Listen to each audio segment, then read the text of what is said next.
ఒక సమస్య ఏర్పడడం గొప్పతనం కాదు. కలియుగ ప్రవేశం జరిగితే దానికి పరీక్షిత్ మహారాజు గారు ఒక్కడే కాదు దానివల్ల ప్రభావితుడైన వాడు. కలియుగంలో ఉన్నటువంటి మనం అందరం కూడా కలిచేత బాధింపబడుతున్న వాళ్ళని. కాబట్టి ఇప్పుడు కలి బాధ నుంచి తప్పుకోవడానికి మార్గం ఏదైనా ఉంటుందా? ఇది చెప్పేవాడు ఎవరైనా ఉండాలి. కలి వస్తే ఎలా ఉంటుంది, ఇన్ని బాధలు పెడతాడు, ఇవన్నీ అసలు యథార్థంగా ఎలా ఉంటుందంటే గోంగూర పప్పు అన్నం తింటున్న వాడి దగ్గరికి వెళ్ళి గోంగూర పప్పు తింటే ఎలా ఉంటుందో చెప్పినట్టు ఉంటుంది. కలి బాధలు మనకి తెలియనివి పడుతున్నవే కదా. కొత్తగా కలి పురుషుడు ప్రవేశిస్తే ఇలా ఉంటుందండి అంటే బహుశా ఈ బాధలన్నీ దానివల్ల అని తెలుస్తుందేమో తప్ప, కడుపు నొప్పితో ఉన్నవాడికి కడుపు నొప్పి ఎందుకు వచ్చింది అంటే మీ కడుపులో చిన్న పుండు వేసిందండి దానివల్ల వస్తోంది నొప్పి అంటే ఏమిటి దానివల్ల ప్రయోజనం? అంతకుముందు నొప్పి ఉంది ఇప్పుడు నొప్పి ఉంది కాబట్టి పుండు ఉందని తెలిసిందంతే. అలా బాధలు ఎందుకు వస్తున్నాయి అంటే ప్రధానంగా అంటే ఈ యుగంలో మనస్సు ఎందుకు ఈశ్వరుడి దగ్గర ఉండట్లేదు అంటే కలి యొక్క ప్రభావం ఎక్కువగా ఉండడం చేత. అది చెప్పడం పెద్ద విషయం కాదు. కానీ కలి ప్రవేశము జరిగిన తరువాత మనకి ఈశ్వరుని యొక్క పాదముల యందు విస్మృతి లేని భక్తిని పొందడానికి కావలసినటువంటి మార్గములు కానీ, లేదా కలియుగ ప్రవేశము తర్వాత కలి ప్రభావం మన మీద ప్రసరించకుండా ఉండడం కోసమని మనం చెయ్యవలసినటువంటి ప్రయత్నాన్నైనా చెప్పగలిగినటువంటి సమర్థుడు ఒకడు రావాలి. అటువంటి సమర్థుడు వచ్చాడు. ఆయన శుకుడు. ఆ శుకబ్రహ్మ మహానుభావుడు వచ్చి కూర్చుని పరీక్షిత్ మహారాజు గారితో మాట్లాడడం ప్రారంభం చేశాడు. శుకమహర్షిని చూసి అర్ఘ్యపాద్యాదులు ఇచ్చి కూర్చోబెట్టారు. మీరు ఇక్కడ ఒక విషయాన్ని కొంచెం అంటే నేను తరచూ విశ్లేషణ చేయడానికి ఒక కారణం ఉంది. ఇది అలా చెప్పడం ఒక పురాణ విషయంగా దాన్ని చెప్పడం నాకంత పెద్ద ఆసక్తి అనిపించదు. ఎందుచేత అంటే నేను పురాణంలో ఎలా ఉందో అలా యథాతథంగా పరీక్షిత్ మహారాజు గారు ప్రాయోపవేశం చేశారు. శుక మహర్షి వచ్చారు, ఆయన్ని చూసి చాలా సంతోషించారు. నేను చచ్చిపోయే ముందు నువ్వు వచ్చావు, చాలా సంతోషమయ్యా, అందుకని నీ కాళ్ళు కడుక్కో, చేతులు కడుక్కో, నీళ్ళు ఇచ్చాడు, కాసి నీళ్లు తాగు, నీళ్ళు ఇచ్చాడు, నమస్కారం పెట్టాడు, సాష్టాంగం చేశాడు. ఇవి చెప్పాను అనుకోండి, ఏమిటి అందులో గొప్పతనం ఉంది నాకు చెప్పండి. ఉంది ఒక గొప్పతనం. ఏమిటంటే ఎవరికైనా మృత్యు ఆసన్నమైపోయింది అని చెప్పారనుకోండి, అయ్యా మీరు ఇంకో 2 రోజుల్లో వెళ్ళిపోతారు, లేకపోతే 3 రోజుల్లో వెళ్ళిపోతారు అని చెప్పారనుకోండి. చెప్తే అప్పుడు ఎవరైనా ఏమండి కొంచెం మంచి విషయాలు చెప్దామని వచ్చాం, మీకు భాగవతం చెప్దామని వచ్చామండి, లేకపోతే ఆ రామాయణంలో అరణ్యకాండలో ఒక విషయం తెలుసుకుందాం మేము, అది చెప్దామని వచ్చామండి అన్నారు అనుకోండి.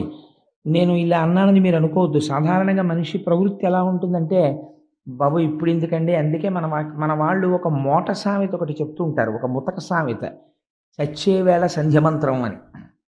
అప్పుడు ఎవడు దాని గురించి రామాయణం గురించి భాగవతం గురించి విందామని అనుకుంటాడు సామాన్యమైనటువంటి వ్యక్తి. అప్పుడు ఎవరికైనా ఎలా ఉంటుందంటే ఆ ఉన్న 2 రోజులు భార్యా బిడ్డల్ని చూసుకోవాలని. అందుకే కదా మనకి ఒక సంప్రదాయం ఏర్పడిపోయింది.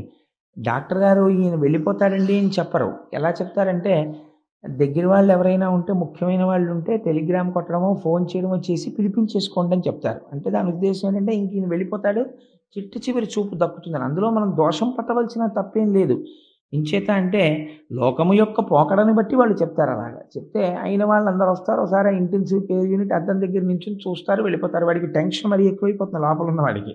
ఎప్పుడూ రాని వాళ్ళందరూ వచ్చి అద్దం దగ్గర నించున్నారంటే ఏమిటి దాని అర్థాంతం? ముందు వాడికి అనుభవం లేదేమిటి? సో మనం వెళ్ళిపోయే టైం అయిపోతుందన్నమాట అని వాడికి భయం ఎక్కువైపోతుంది. ఎన్ని ఎటెన్ వేసినా బీపీ రీడింగ్ మాత్రం పెరిగిపోతూనే ఉంటుంది. అది వేరే విషయం అనుకోండి. కానీ ఇక్కడ పరీక్షిత్ మహారాజు గారు ఒక గొప్ప విషయం చేశాడు. పరమధార్మికుడు అని ఎందుకు చెప్పవలసి వచ్చిందంటే శుకమహర్షి వస్తే ఎవ్వరూ వెయ్యనటువంటి ప్రశ్న ఒకటి వేశాడు. ఈ ప్రశ్న వేస్తే శుకుడు ఏమనాలంటే ఓ నవ్వు నవ్వి గొప్ప ప్రశ్న అడిగావులేవా, ఇదేం చల్లుతుంది ఏమిటి అనాలి. వాళ్ళిద్దరు అలా మాట్లాడుకోలేదు, అది విచిత్రం. పరీక్షిత్ మహారాజు గారు అన్నారు, 7 రోజులలో నాకు మరణము ఖాయమన్న విషయము నాకు తెలిసిపోయినది. నేను పాము చేత కరవబడతానని శృంగి శపించాడు. శృంగి నన్ను శపించాడని నేను ఎంత మాత్రమో ఖేదపట్టలేదు. కానీ నేను దేనికి బాధపడుతున్నానంటే పరమధార్మికులైనటువంటి పాండవుల వంశంలో జన్మించినటువంటి వాడై తపస్సు చేసుకుంటున్నటువంటి బ్రాహ్మీమూర్తి అయ్యున్నటువంటి ఒక మహర్షి యొక్క మెడలో మృత సర్పమును వేశాను. నేను చేయరాని పని చేశాను అని నేను బాధపడుతున్నాను. ఎంత గొప్ప మాట చెప్పాడో చూడండి పరీక్షిత్. ఉరగాధీశులకు నేనొప్పింతు. నేను శృంగి నన్ను ఎలా శపించాడో అలాగే ఈ శరీరాన్ని తీసుకెళ్ళి ఆ పాముకి అప్పజెప్పేస్తాను. మీరు ఆ మాటలు కొంచెం జాగ్రత్తగా వినాలి. వృగాధీశ విషానలంబునకు నొప్పింతు శంకింపను ఈశ్వర నిర్ణయము మారదు. ఈ శరీరాన్ని తీసుకెళ్ళి వృగాధీశ విషానలంబునకు, పాములకన్నింటికీ కూడా అధిపతి అయిన వాడు ఎవరున్నాడో అటువంటి ఉత్కృష్టమైనటువంటి పాము యొక్క విషానికి ఈ శరీరాన్ని అప్పచెప్పేస్తాను. నేను ఆ పాము రాకుండా ఏం చేద్దాం? ఆ పాముని పట్టే వాళ్ళని ఎవరినన్నా చూడండి, లేకపోతే పాము రాకుండా చుట్టూ అగ్నిజ్వాలలు పెట్టండి, కాపలా కాయండి, ఇంకా సెక్యూరిటీ బీఫప్ చేసేయండి అని నేను ఎప్పుడు అనను. నేను అనేది ఐ యాక్సెప్ట్ ది డెత్. అది అందులో ఉన్న స్టేట్మెంట్. నేను మరణమును అంగీకరించుచున్నాను. ఉరగాధీశ విషానలంబునకు మేనొప్పింతు శంకింప ఈశ్వర నిర్ణయము, ఈశ్వర సంకల్పము నేడు మానదు. ఈశ్వరుడు ఏది సంకల్పం చేశాడో అది ఇవాళ మారిపో అంటే మారేది కాదు. భవిష్యజ్జన్మ జన్మంబులన్ హరి చింతారతియున్, హరి ప్రణుతి భాషాకర్ణ నాసక్తియున్, హరి పాదాంబుజ సేవయున్ కల్గు మీరర్థిన్ ప్రసాదింపరే. ఇది అడిగాడు ఆయన. అక్కడికి ఎందరో ఋషులు వచ్చారు. వాళ్ళని ఆయన అడిగిన విషయం ఏమడిగాడంటే, నేను వృగాధీశ విషానలంబునకు మేనొప్పింతు శంకింప ఈశ్వర సంకల్పము నేడు మానదు. ఈశ్వరుడు ఏమి సంకల్పం చేశాడో ఆ సంకల్పం జరుగుతుంది. ఈ మాట చెప్పడానికండి ఇలా పద్యం రాయాలన్నా, వ్యాసుడి హృదయాన్ని అర్థం చేసుకొని యథాతథంగా తెలుగులో ఇలాంటి మాటలు పడాలన్నా రామచంద్రమూర్తి అనుగ్రహం ఉంది కాబట్టి పడ్డాయి. సాధారణంగా మృత్యు వచ్చేస్తోంది అంటే ఒక రోగం కారణం చెప్తాం. ఆ రోగానికి కారణం ఏం చెప్తాం అంటే, మీరు అలా ఉండకుండా ఉండాల్సిందండి, మీరు అలా చేయకుండా ఉండాల్సింది, మీరు అశ్రద్ధ చేసేసారు, మీరు అక్కడికి వెడితే బాగుండేది, మీరు ఇక్కడికి వెడితే బాగుండేది అంటాడు. తప్పించి మరణము ఆసన్నం అయిపోతోంది, దానికి ఒక కారణము చూపించాలి కాబట్టి ఒక వ్యాధి కనపడుతోంది కాబట్టి 1,000,000 మంది వైద్యులు కూడి వచ్చిన కాని మరణమయ్యడి వ్యాధి మాన్పలేరు. ఈ శరీరం వెళ్ళిపోవడానికి మూట సర్దేసుకుంటోంది కాబట్టి ఇది ఈశ్వర సంకల్పము. కాబట్టి శరీరమును డొల్ల చెయ్యడానికి ఈశ్వరుడు రోగమును పంపించాడు. కాబట్టి ఇది వెళ్ళిపోవడానికి సిద్ధపడిపోతోంది. నేను దీన్ని వెళ్ళిపోవడానికి అంగీకరిస్తున్నాను. ఈశ్వరుడు యొక్క సంకల్పము మారదు, ఇది వెళ్ళిపోతుంది అన్న మాట ఎన్ని కోట్ల మందిలో ఏ ఒక్కడంటాడో నాకు చెప్పండి. పరీక్షిత్ అంటున్నాడు ఇవాళ, వృగాధీశ విషానలంబునకు మేనొప్పింతు శంకింప ఈశ్వర సంకల్పము నేడు మానదు. కానీ ఆయన అడుగుతున్నది ఏమిటంటే, నేను చచ్చిపోకుండా చూడండి అని నేను ఎవరిని అడగను, నన్ను రక్షించమని నేను అడగను. పోని ఏమంటే ఆ శాపం ఇచ్చాడు కదా, ఆ శృంగి కాళ్ళు అట్టుకుంటే పోనీ ఆ శాపం ఏమైనా వెనక్కి తీసుకుంటాడా, లేకపోతే దీన్ని ఇంకొక రకంగా మార్చే అవకాశం ఉంటుందా, లేకపోతే దీనికన్నా పైకోర్టు లాంటిది ఏమైనా ఉంటుందా, అక్కడికి వెడితే ఏమైనా కొంచెం మార్పు చేస్తారా, నేను ఎలాగో అలా బతికేస్తే సరిపోతుందా, ఇంత తప్పు చేసినా నేను బతికేస్తే చాలండి. ఈ చౌకబారు మాటలు పరీక్షిత్ మాట్లాడటం లేదు. ఆయన మాటల్లో ఎంత ధృతి ఉందో మీరు చూడండి. ఆ ఒక్క పద్యం పరీక్షిత్ యొక్క హృదయమును, పరీక్షిత్ యొక్క సంస్కారాన్ని ఆవిష్కరిస్తుంది.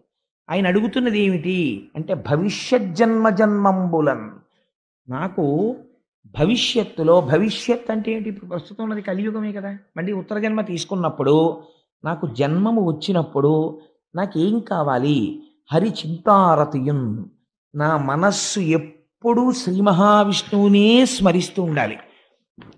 హరి ప్రణుతి, స్మరించడం కాదు, ఎక్కడైనా స్వామివారి ఉత్సవమూర్తి కనపడ్డా, దేవాలయం కనపడ్డా, స్వామి దేవాలయం కనపడ్డా గభాల శిరస్సు ఉంచి ఇలా నమస్కరించగలిగినటువంటి సంస్కార బలం నాకు కావాలి. అందుకని హరి చింతారతియున్, హరి ప్రణుతి భాషాకర్ణనాసక్తియున్. ఎంత గొప్ప మాట చూడండి. అది బాగా చెప్పేవాడు దొరకాలని ఆయన అనలేదు. ఆయన ఏమన్నాడంటే భాషాకర్ణనాసక్తియున్. ఆ స్వామి గురించి 4 మాటలు చెప్పేవాడు దొరికితే చాలు, పరిగెత్తుకుంటూ వెళ్ళి వినేటటువంటి జిజ్ఞాస నాకు కలుగుగాక. అందుచేత భాషాకర్ణనాసక్తియున్, హరి పాదాంబుజ సేవయున్, నిరంతరము ఈశ్వరుడు యొక్క పాద సేవనము చేయగలిగినటువంటి కర్మేంద్రియములు కావాలి. అర్ధిన్ నాకు నేను అర్థిస్తున్నది అది, నాకు అవి కలిగేటట్టుగా మీరందరూ నన్ను అనుగ్రహించరా, నాకు ఆశీర్వచనం చెయ్యరా అని అడుగుతున్నాడు. అడుగుతున్న సమయంలో ఎక్కడ ప్రాయోపవేశం చేశాడు? ఉత్తర జన్మలో తనకి ఉత్కృష్టమైనటువంటి జన్మ కోసమని ఆయన అడగలేదు. ఆయన అడిగింది ఏ జన్మలో ఉన్నా, ఏ శరీరములో ఉన్నా కావలసినవి ఏమిటి, ఇవి అడిగాడంతే పరీక్షిత్. హరిచింతారతయున్, హరిప్రణుతి, భాషాకర్ణనాసక్తియున్, హరిపాదాంబుజ సేవయున్, ఈ 4 నాకు కావాలి అని అడిగితే శుకబ్రహ్మ వచ్చి కూర్చుని ఉంటే శుకబ్రహ్మకి పాదప్రక్షాళనం చేయించాడు, ఆచమనీయం ఇచ్చాడు, కూర్చోపెట్టి నమస్కరించి ఒక మాట చెప్పాడు. ఆయనకి సాష్టాంగం చేసి, అయ్యా నాకొక్క కోరికుంది, నేను మళ్ళీ పుట్టవలసిన అవసరం లేనటువంటి మోక్షాన్ని పొందడానికి నాకు కల్పవృక్షంలా మీరు వచ్చారు. మీరు ఒక చోట ఉండేటటువంటి వారు కాదు. అటువంటిది మీరు అనుకోకుండా వచ్చి నన్ను అనుగ్రహించారు కనుక నాకు అటువంటి విషయము ఏది ఉన్నదో దానిని నాకు తెలియచేయుడు అని. మీరు ఈ విషయాన్ని కొంచెం జాగ్రత్తగా మీరు వింటే భాగవతంలో పరీక్షిత్ వేసిన ప్రశ్న ఎవరి కోసం వేశాడో, శుకుడు ఎప్పుడు వస్తాడో మీకు అర్థమైపోతుంది. శుకుడు రావడమే పవిత్రం అండి భాగవతంలో. మనకి కూడా చెప్పేవాడికి సమర్థత లేకపోయినా వినేవాళ్ళు ఇంత కుతూహలంతో వింటున్నారని చెప్పి మనకందరికీ దర్శనమివ్వడానికి కూడా శుకబ్రహ్మ వస్తున్నారు. ఎప్పుడు వస్తున్నారో తెలుసా అండి? భీష్మేకాదశి నాడు మధ్యాహ్నం దర్శనం ఇవ్వబోతున్నారు. ఎలా ఇవ్వబోతున్నారని మీకు అనుమానం వస్తుందేమో. మనం విష్ణు సహస్రనామ స్తోత్ర పారాయణం పూర్తి చెయ్యగానే ఆ రోజున శుకబ్రహ్మ వచ్చి మనకి దర్శనమిస్తారు. కావాలంటే మీరు చూడండి. ఇక్కడ విశ్వాసం ఉండాలి, కానీ వారు శుకబ్రహ్మయే. ఎందుకో తెలుసా అండి? సంసారం అంటే ఏమిటో, వైరాగ్యం అంటే ఏమిటో, భక్తి అంటే ఏమిటో, జ్ఞానం అంటే ఏమిటో జీవితంలో కొలచివేసి ఒక మహాపురుషుడు రాణి నరసింహశాస్త్రి గారి కడుపున పుట్టిన వారై వేదాంగములు చదువుకుని, ఉపనిషత్తులు చదువుకుని, కెమిస్ట్రీలో ప్రొఫెసర్ అయి పిహెచ్డి చేసి, సాంస్క్రిట్లో పిహెచ్డి చేసి, దేశ విదేశాల్లో యూనివర్సిటీస్లో లెక్చర్స్ ఇచ్చినటువంటి ఒక మహాపురుషుడు సన్యసించి దయానంద సరస్వతి మహారాజ్కి శిష్యులై ఇవాళ ప్రపంచవ్యాప్తంగా ఎన్నో దేశాలలో వేదాంతం మీద ప్రసంగం చేసేటటువంటి ఒక మహాపురుషుడైన తత్వవిధానంద సరస్వతి వారు యవ్వనంలో ఉండగా బ్రిటిష్ గవర్నమెంట్ టైంలో ఐపీఎస్కి సెలెక్ట్ అయితే నువ్వు శిఖ తీసేస్తే ఐపీఎస్ ఇస్తా ఉన్నారు. నేను బ్రాహ్మణ కుటుంబంలో పుట్టాను, నా సదాచారమునకు పిలక ఉండి తీరాలి, నేను పిలక తీనన్నారు. తీయకపోతే ఐపీఎస్ ఇవ్వమన్నారు. నాకు అక్కర్లేదని తిరిగి వచ్చారు. ఆయన పుట్టుకతో అంతటి సదాచార సంపన్నుడు. అటువంటి మహాపురుషుడు మనకి భీష్మేకాదశి నాడు మధ్యాహ్నం వచ్చి విష్ణు సహస్రపారాయణం చేసి కూర్చున్న భక్తులందరినీ ఉద్దేశించి అనుగ్రహ భాషణం చేస్తానని అంగీకరించారు. గోపాలకృష్ణ గారు వెళ్ళి ప్రార్థన చేశారు. మనకి శుకబ్రహ్మ వస్తున్నారా లేదా? శుకబ్రహ్మ అంటే ఆయనతో సమానమైన వాడు మహానుభావుడు. ఆ తత్వవిధానంద సరస్వతి దర్శనం మనకి భీష్మేకాదశి నాడు కలగబోతోంది. నిజంగా భీష్మ ఏకాదశి మనని ఎంత తరింప చేసేస్తోందో ఈ సంవత్సరం చూడండి. అందుచేత శుకుడు రావడమే గొప్ప. జవాబు చెప్పగలిగిన వాడు శుకుడంటే. అటువంటి శుకబ్రహ్మ వచ్చి అక్కడ కూర్చుని ఈ మాటలు విని ఒక్క విషయం చెప్పాడు. అంటే గురువు సమర్థత అంటే ఎలా ఉంటుందో చూడండి. గురువు దేని యందు సంగముతో ఉండాలంటే శిష్యుడు యొక్క ఆర్తిని తీర్చగలవాడై ఉండాలి. మీకు ఎదర ఒక చోట వస్తుంది, విశ్వరూపుణ్ణి అడుగుతాడు ఇంద్రుడు, మా భోగములన్నీ నీవి, ఎందుకంటే నువ్వు మా గురువువి, మా భోగములను నువ్వు అనుభవించవచ్చు, మా ఐశ్వర్యమంతా నీదంటాడు. విశ్వరూపుడు నవ్వంటాడు, గురువు శిష్యుల యొక్క ఐశ్వర్యము తన ఐశ్వర్యముగా భావించకూడదు, శిష్యులు తన ఐశ్వర్యముగా భావించాలంతే, అంతవరకే. ఐశ్వర్యమునందు కాంక్ష గురువుకి ఎందుకయ్యా? అలా కాంక్ష ఉన్నవాడు గురువు ఎలా అవుతాడో అని అడుగుతాడు. అందుచేత చూడండి ఎంత ఆశ్చర్యంగా ఉంటుందో. ఈ ప్రశ్న వేస్తే శుకుడు ఏమనాలి? ఎందుకు నువ్వు 7 రోజుల్లో చచ్చిపోతున్నావు అని అడగాలి. అడిగితే పరీక్షిత్ పాపం చెప్పుకున్నాడు కదా, ఆయన ఏం దాచుకోలేదు. అయా ఒక మృత సర్పాన్ని పట్టుకెళ్ళి ఒక మహర్షి యొక్క మెడలో వేశాను, శృంగి శాపం ఇచ్చాడు కాబట్టి నా శరీరం పడిపోతోందని చెప్తాడు. చెప్తే అప్పుడు ఏమనాలి శుకుడు? ఏమయ్యా నువ్వు ఇంత ఘోర తప్పిదం చేశావు, నీకు మోక్షం కావాలా?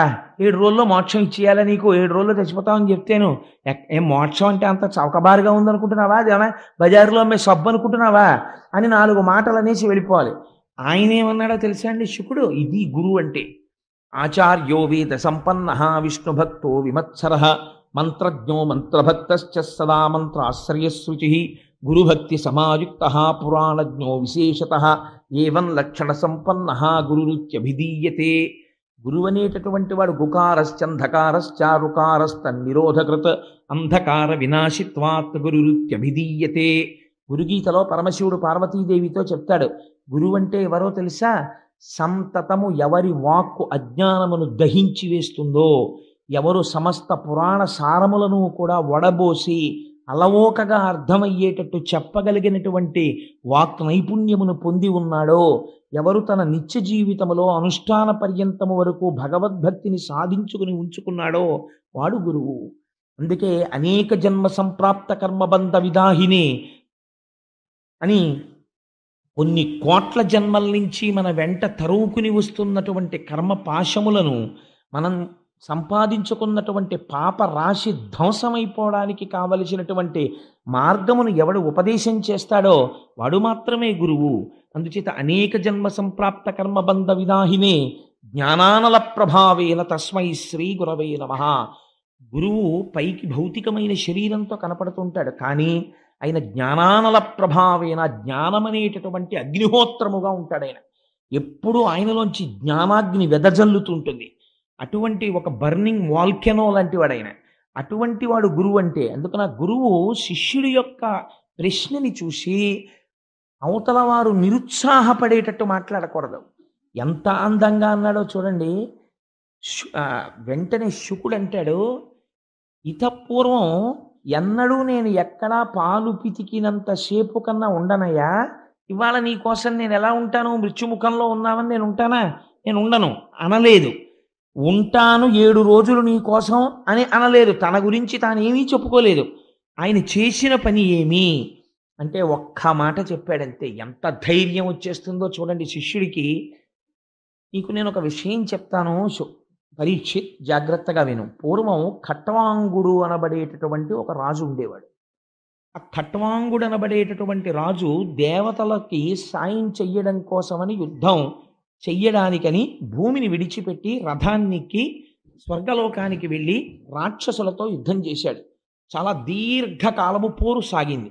రాక్షసులు ఓడిపోయారు. ఓడిపోయిన తర్వాత దేవతలందరూ ఖట్వాంగుణ్ణి అభినందించారు. అభినందించిన తర్వాత నీకేం వరం కావాలో కోరుకో, ఇంత మా కోసమని కష్టపడి నువ్వు పైలోకానికి వచ్చి యుద్ధం చేసావు కదా, నీకేం వరం కావాలని అడిగారు. అడిగితే ఆయన అన్నాడు, నాకేం వరం అక్కర్లేదు, కానీ నా ఆయుర్దాయం ఎంత మిగిలిందో చెప్తారా అన్నాడు. అంటే వాళ్ళు గబగబా కంప్యూటర్లో బటన్ నొక్కితే అప్పుడు ఉన్నాయండి అని అనకండి. అంటే వాళ్ళు చూడగలరు కాబట్టి వెంటనే వాళ్ళు చూసి అన్నారు, నీకు ఇంకొక గడియ ఉన్నదయా ఆయుర్దాయం అన్నారు. ఆయన అన్నాడు, షహబాష్, చాలు నేను తరించిపోవడానికి గడియ ఉందా అన్నాడు. అని రథం ఎక్కి గబగబా భూమండలానికి వచ్చేసాడు. వచ్చేసి అంతఃపురంలోకి వెళ్ళిపోయి ఈ మాట చెప్పేసి ధ్యానమగ్నుడై ఈశ్వరుణ్ణి ధ్యానం చేస్తూ కూర్చొని శరీరాన్ని విడిచిపెట్టేసి మోక్షాన్ని చేరుకున్నాడు. నీకు 7 రోజులు టైం ఉంది, 2 గడియల్లో మోక్షానికి వెళ్ళిన వాడు ఉన్నాడు, నీకు రాకపోవడం ఏమిటి మోక్షం అన్నాడు శుకుడు. ఎంత గొప్ప మాట చూడండి. ఇలా మాట్లాడిన వాడు గురువు. అంతేకాని అదే కష్టం అండి, అవన్నీ ఎలా అవుతాయండి, మీకు చేయలేరండి, అవన్నీ చాలా కష్టం అండి బాబు, మోక్షం అంటే అది అంత తేలిక అనుకుంటున్నారా అని భయపెట్టేయడానికి గురువు ఎందుకండి? ఇంకా ఉత్సాహాన్ని ప్రోధి చేయడానికి ఈశ్వరుడు సర్వకాలములయందు ఆర్తితో నువ్వు పిలిస్తే పలకడానికి సిద్ధంగా ఉన్నాడయా అని పునశ్చోత్తమ సంత్వవాది మళ్ళీ మంచి మాటలు చెప్పి భాగవతుల్ని భక్తుల్ని భగవంతుడికి దగ్గర చేర్చేటటువంటి ప్రయత్నం చేసేవాడెవడో ఆయన గురువు.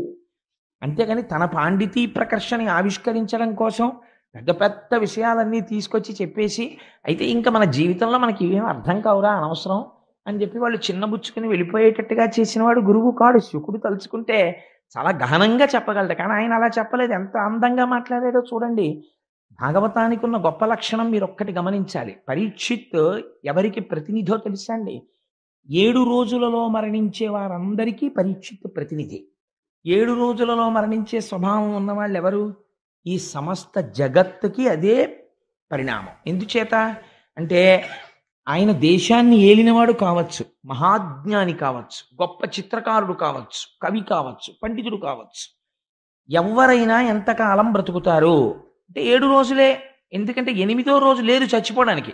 చచ్చిపోతే ఆది సోమ మంగ బుధ గురు శుక్ర శని 7 రోజుల్లోనే చచ్చిపోవాలి. కాబట్టి ఎవరికైనా ఎన్ని రోజులు మిగిలాయి? 7 రోజులే మిగిలాయి.